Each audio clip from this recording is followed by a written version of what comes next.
Now for Countywide, a special presentation of Yavapai Broadcasting News. Join Paul David and Jen Cohen as they talk with our community's leaders, newsmakers, and people in the know. You'll hear about the hot topics that affect all our lives in Yavapai County. And now, here's today's Countywide. Welcome to Countywide. I'm Paul David. As always, it is great to have you in studio today. We're talking about a new group in town, a 501c3. Angie's house is here. Welcome back, Angie Lozano. Thank you. Nice to have you here. Nice and Pat Grannon is in studio for the first time. Hello, Pat. Hello. Pat is with Parents of Addicted Loved Ones, otherwise known as PAL. The website is palgroup.org. And then Angie Lozano of Angie's house, phone number there is 928-301-2169. The website is angieshouseaz.com. Pat, do we have a phone number for you? Is there a phone number that you want on the public? I can give you it. It's What's that? 928-225-5873. 5873. Okay, and I'll repeat that a few more times. Okay, so there's our phone number. So let's start with Angie. How's things going with Angie's house? Going well. Okay. Going well. What we do is we provide immediate housing for people in need, people who are suffering from addiction, mental illness, and homelessness. Okay. Yeah, and currently our homeless shelter is full. It is, warmer months, but yet we have a lot of people who are still in need of housing. Okay, all right. Now, they're going through programs when they're with you, is that right? Okay. Right. So they'll come into the homeless shelter initially to get off the street, and then they usually transfer to our recovery homes. Okay. Yeah. And you have multiple homes. Multiple homes, yes. So with recovery homes, we have 2 for men, 2 for women, and there's an actual program, and I call it reality therapy, which is they go out, they get employed, they go to counseling, they go to meetings, and they become a contributing member of society. It's wonderful. And that's the goal. Angie's been in here before. You've been in here several times before. And the whole idea is to get them back up on their feet. It's a hand up, not a hand out. Correct. Correct? Correct. Correct. Yes. To get them back up on their feet. And we had you in here with Cottonwood Police Chief Steve Gazelle last year at some point in time. And we've got a really good program going on in the Verde Valley where we've had some homeless folks that had some mental illness, and we've gotten them back up on their feet with this program. Exactly. And we have 2 still living with us. Oh. And doing well. Doing well. Sober, going to meetings, contributing member of society, and happy. They're happy. There you go. And that's the goal. Everybody should be happy, right? Correct. Yeah. So that's working out really well. Wonderful. Let me ask you this real quick. Well, let's move on to Pat. Pat's sitting here and she's just chomping at the bit to be talking to us, right? She is. Okay. So Parents of Addicted Loved Ones. Tell us all about PAL. Well, PALS is a support group, and it's giving hope through education and support, and it's parents helping parents. We do, like I said, we have an education component where we learn more about addiction. We have a lot of different guest speakers, which I'd like Angie to speak on because she has gotten a lot of our guest speakers, which they've been great. We've been trying to partner with, we're partnering with Angie's House and with Matt Force, and we're fairly new. The group's been going since February, so we need, we're just kind of getting our feet wet. And but we do. Well, let me ask you this. Okay, so I'm a parent. Let's say one of my children, who are now all adults, is addicted to drugs, and I don't know what to do about it, and my life is absolutely consumed by this. PAL, before the show started, PAL sounds like a good way for me to get help in different facets of that. So if I come into a PAL meeting, what is it that I'm going to be doing when I'm there? What am I going to get out of it? Well, we have, like I said, we have lessons, and we have, we do talk about the 3 C's, which is control. You don't have control over things. You didn't cause it. You can't cure it. But we want to add a 4th C, which is you don't have to contribute to the addiction. Okay. So we're talking about enabling there. Enabling. Yes, and you will learn. We have different lessons on. I'm having a blank right now, but we just get a lot of good education about how to talk to your addicted loved one, and how just everything that you can do to. They're all different. They're all different, correct. Yeah, we have like 9 different lessons, and then we have several supplemental lessons We do have a wonderful video called Pleasure Unwoven. It's all about addiction, and the guy that started PALS is Michael Speakman, and this book, I would recommend this book for anyone that's dealing with an addicted loved one. It's The 4 Seasons of Recovery for Parents of Alcoholics and Addicts. It's just a great book. It's almost like a resource book for addiction, and we do want to have maybe more drug counselors come in. We're not. We did have someone come in and teach us about the drug that counteracts an overdose. Right, for heroin. So which was amazing. Yeah, which is nice because this is probably the first exposure the parents will have to drug addiction education. Literally, if they have a child or a spouse that's addicted. However, this might be the first exposure to it. So they're actually learning what drug addiction is. They're learning the different drugs out there. They're learning about enabling, about not enabling. So we've had EMT come in and explain to us how we could use the Narcan drug to counteract. Narcan, right, yes. And we've also had recovering individuals who have graduated from the recovery homes come in and explain how they did manipulate their parents and how their parents enabled them and how that wasn't good. So we've been able to have them come in, do questions and answer sessions, so it's been really great. Maybe something we should mention too is that I think a lot of people hear us talk about parents and their kids, but it's not necessarily parents of a 14-year-old or a 15-year-old. We're talking about parents with grown kids. 30 and 40 30 and 40 years. I'm someone's kid. My parents are still around today, so I'm somebody's kid. So it may be my parents having to deal with me. And I mean, when you get to that point, over the years we've talked about this, we have parents who are being stolen from. There's a purse sitting right there. There's plenty of cash right there I can grab. Debit cards being taken, credit cards being taken, all kinds of different things that a parent is having to go through. Correct. And it can be pretty traumatic. And we were talking before the show, just it can consume a parent's life, especially if you're not the one addicted. So this course would be a great way for me to find out how to. Are we teaching parents how to?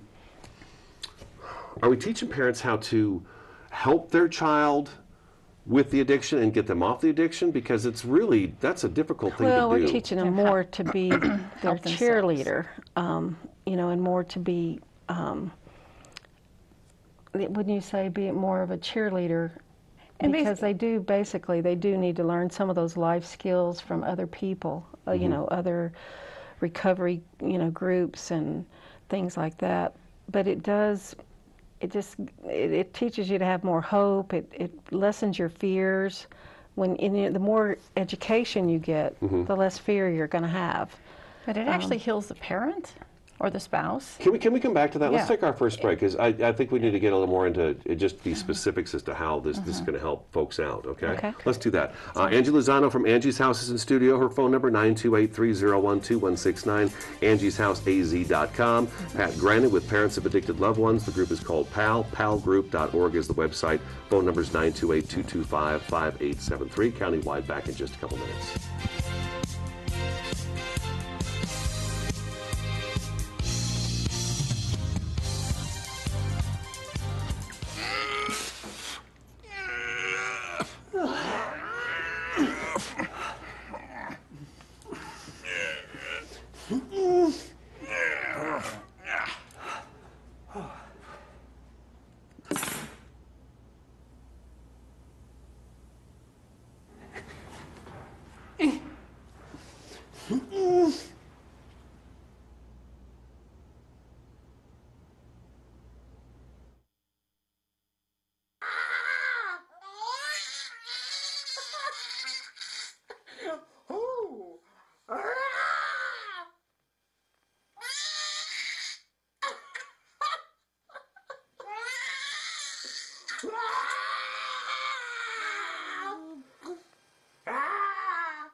So you're looking online now?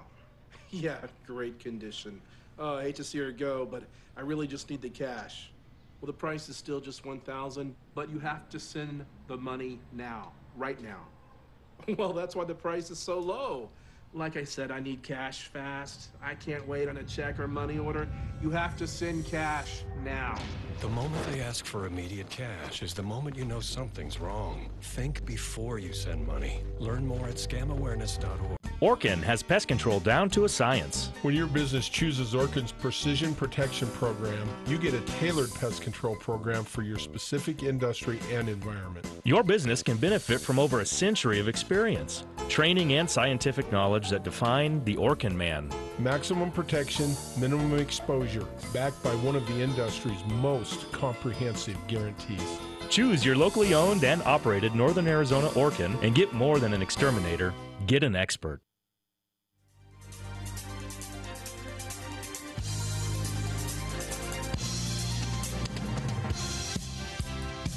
Welcome back to Countywide. Great to have you in studio with us today. Angie Lozano from Angie's House and Pat Grannon from Parents of Addicted Loved Ones, the PAL, or palgroup.org is the website. We were talking about just kind of what the PAL group does. And we were trying to make the point that it's not just for parents who have teenagers that Correct. are, you know, dabbling in drugs, maybe be addicted to drugs. It is that, right, though? It is that as well? I mean, Right. it's for me, no matter what my child is. Right, and it could be parents and spouses who feel like they have to parent their addicted loved one. And So this is where it any helps. family members or friends who are 18 or older that have anyone that's addicted to drugs or alcohol. Okay. It's, And before the break, we were talking about, and I find it odd, but then again, I don't find it odd, but some people are just really unaware of what addiction is and what the yes. different drugs are. And I guess if you're older, maybe you don't know what some of the drugs are. I mean, that's one thing. Angie and I, one of the main reasons I wanted to start PALS is because I would love to be able to knock down the stigma of addiction. It is a brain disease, and it is,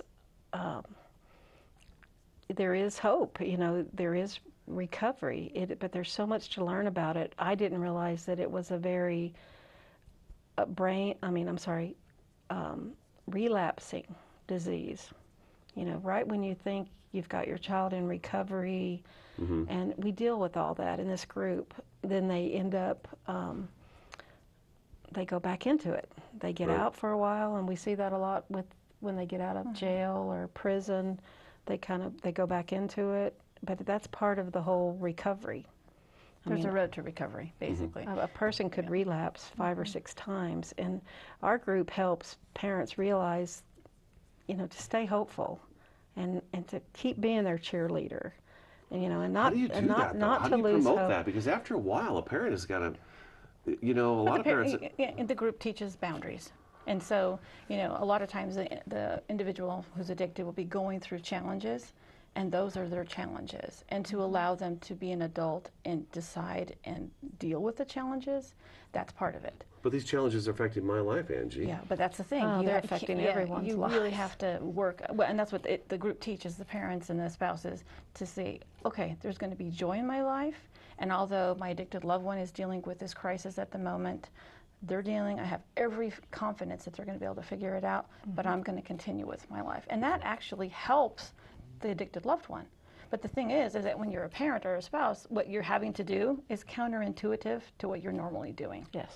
Which means normally you want to fix it, you don't want them to feel any pain, but when they're going through this, they do need to feel pain, because unfortunately humans will only change when they're uncomfortable.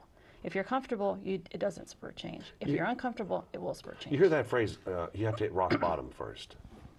That you can't make somebody stop what they're doing until they've hit rock bottom. Or if I'm the one who's addicted, I'm not going to do anything that you tell me to do if I'm enjoying my addiction. If they're comfortable, correct. They've got to want to change, and they say that being uncomfortable helps that process. Because you have to be uncomfortable to A change. lot of If you're people- not, you won't change. What if I've been dealing with this for 10 years and my child just will not make any difference? Am I supposed to boot him out of the house? Well, see, and this is Cut what off the money this is what the group helps. We actually have a parent that just came in who has been dealing with for the last 15 years. Because I mean, this can go on for a long time. A long time. A lot of these people are going to come and see PAL and talk with you folks. They're going to have been So dealing she with it for a came long in, time. and with one group, she was able to make some significant changes, set a boundary, not allowing him to come back home because it was not a good situation for her or for him, And she was able to do that with just one group. She came back the following group and said, oh my gosh, this is what I did. And there was a smile on her face because she felt like there was hope.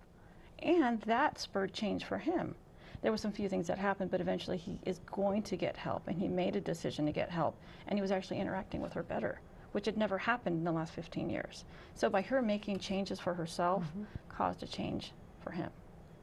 And I was getting phone calls every day from parents. What do I do? What do I do? How can I help my child? How can I help my son? And again, they're not 14. They're in their 30s and 40s. This is an adult. I know it's your son, but your son is an adult. And we have a lesson on delayed emotional growth, which is, to me, I never really knew about it. But delayed emotional growth.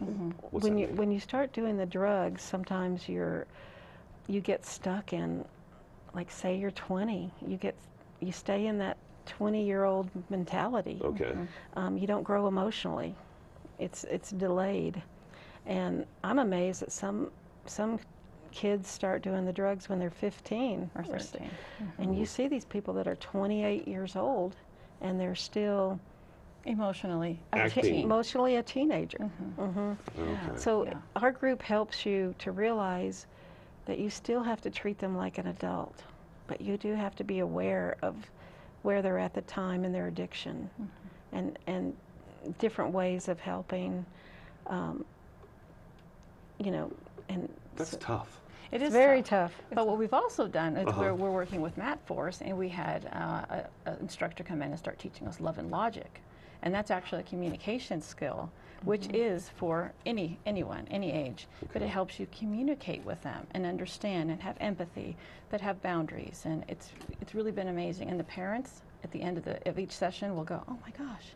And then they'll go home and use it, and then come back and say, oh, I can't believe we actually had a conversation, and it was good conversation. I actually feel like I feel happy today. I actually feel like we made some progress.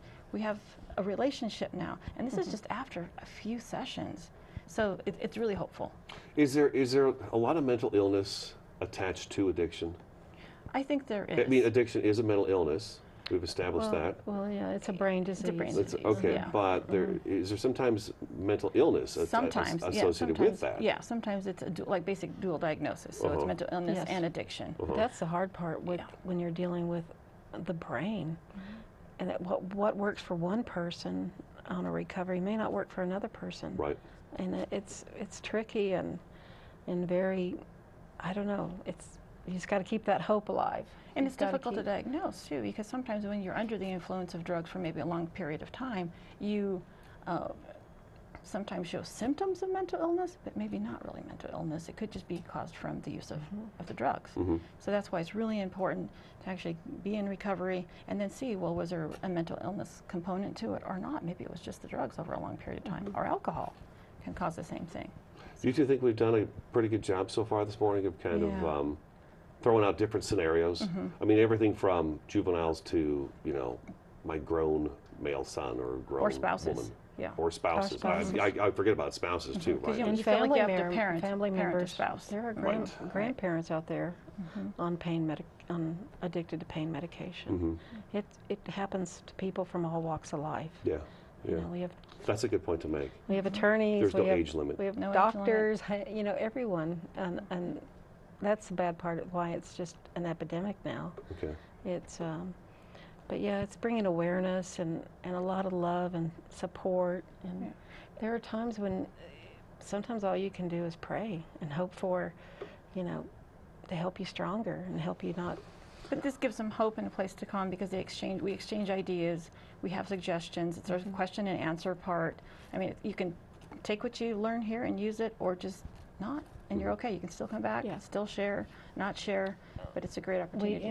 It's confidential. We keep the confidentiality, and we try to explain that it's just suggestions. It's not something they definitely need to do. Sometimes it's nice just to get it out, right? Just to get it out. So let's take our break, okay? When we come back, let's talk about how often PAL meets and where people can meet and find out more information about it, because there's plenty of folks out there that are going to need the help. So it's palgroup.org is the website. The phone number is 928-225-5873. You'll be talking to Pat Grannon, parents of addicted loved ones. Stick around, Countywide, back in just a couple minutes.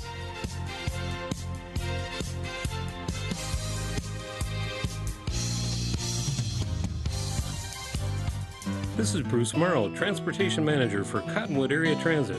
Remember, we cover the entire Verde Valley and Sedona. Cottonwood Area Transit has you covered wherever you want to ride in the Verde Valley, all day, every day. Take Cottonwood Area Transit through Clarkdale, Verde Village, and from 26 locations in Cottonwood. With Verde Links, it's a quick and easy trip to Sedona every day. Don't forget our connectors to Camp Verde. Visit cottonwoodaz.gov for Cottonwood Area Transit and take a seat. Let's go ride. The Q102.9 plays all the hits. Yo, what's going on? This is Drizzy Drake. Ariana Grande. Maroon 5. This is Rihanna. I'm Shawn Mendes. Hey, it's Bruno Mars. Ed Sheeran. What's up, guys? It's Justin Bieber. You're listening to The Weeknd. Start your day with Brian James in the morning.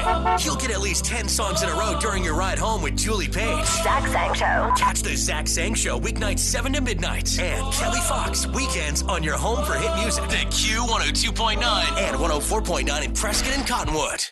Hello, Mr. Hopkins. This is Sue from Disaster Relief. We're calling neighbors statewide to get help for storm victims. Children, lost parents, homes. You can. Oh, thank you. But could you send the money now? The need is urgent. We so appreciate you. It means so much, but it has to be now. It has to be cash. No credit cards, checks, just cash. The moment they ask for immediate cash is the moment you know something's wrong. Think before you send money. Learn more at scamawareness.org. Schools have a big problem. Every year, millions of kids come to class with nothing. So teachers end up spending thousands of dollars of their own money just to make sure kids have what they need to learn. I'm the school supply fairy. My assistant and I do what we can. But we could really use your help.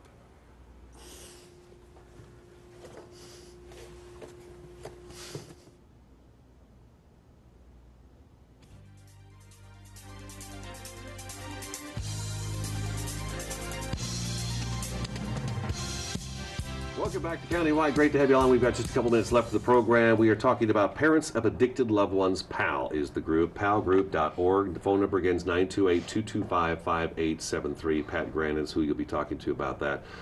We want to just real quick just say that this is, what have you got to lose? People who are listening, if you've got anybody in your life that's addicted and you feel, is it for them feeling trapped, or is it a good way? See, that's just it. I feel like this is so many avenues that people can use it for. Maybe I don't have a loved one that's, you know, clinging to me and taking my money and everything else, and I'm enabling them. Maybe that's not the case. Maybe I just have somebody who's addicted, and I want to know more about it. So this works. It's just across the board. Everyone can benefit from it. And it's amazing how the parents that come in educate us too. Gosh, even people who don't have it in their lives should come. Right, because it can open up a relationship that you've cut off from someone that you don't know how to communicate with. It's wonderful. It's for everyone. And it gives you hope, and you're not alone. And it's easy. It's an easy, you know, it's at 6 o'clock to 7:30 every Monday at the Business Activity Center in Old Town Cottonwood, 821 North Main Street. We have light refreshments. It's a nice conference room. We have speakers that come in. Sometimes we have movies we watch. It's really nice. It gives you hope. Open dialogue. Open dialogue. We can share ideas. Different ideas, different stories, different situations. We've had parents come in that have said they have read every self-help book. They've read every book on addiction, but it's almost like they're not able to communicate it with people. Well, it's difficult to connect with a book. I mean, you can connect with a book, obviously, but if I'm sitting across from Pat, and you're telling me a story that's similar, Angie's got a story that's like, okay, now we've got something in common. Well, what are you doing that works for you? What's working for me? What's not working for you? What's not working for me? That's right. Pat, what should I be doing? And so... And you can ask for help in there, which is nice. We just had a parent last night, because we had a group last night. What should I do? And she threw it out there, and then parents we all interacted. brainstormed and came up with ideas, and it's not like she has to take these ideas. She can try them out. So some individuality as well there. Right. So see, I think that's good for folks to know that it kind of branches and jumps all across the board. So it's Monday nights. 6 to 7:30 at the Cottonwood Business Center. Activity Center. The Activity Center in Old Town Cottonwood? Old Town 821 North Main. 821 North Main, Old Town Cottonwood, every Monday night. Every Monday night. 6 to 7:30. Sometimes we don't. And there's a 7-course dinner with that. We skip that. Well, light refreshments. light refreshments, that's right. We do have light refreshments, and we are partnering with other groups, and we're just open to. That's one thing I love about PALS. We're open to whatever you want to discuss. It's not like it's we have. different things. Bring it to the table. Bring it which is to nice. the table. It doesn't have to be a set format. Nope. No. Awesome. And we always Okay. have time for you. Whatever issues is arising in your life at the moment, we have time. And everyone goes away smiling. And that's what's nice. The group comes in, and there's great things. We check in with everyone, how everyone's doing. And sometimes it's a great week, sometimes it's not such a great week, but everyone leaves with hope. Yeah, I had a lady that. We have to be done. Oh, I'm okay. sorry, Pat. I'm That's sorry. fine. That's fine. Pat Grannon, Parents of Addicted Loved Ones, palgroup.org is the website. Angie Lozano with Angie's House, 928-301-2169, angieshouseaz.com. Thank you, Angie, for coming in. Thank you. Pat, good to meet you. Same here. Come back again sometime. Thank you for having us. You bet, Oh my you gosh. bet. Anytime. So that's today's Countywide. Thank you so much for watching and listening, and we will talk to you again next time.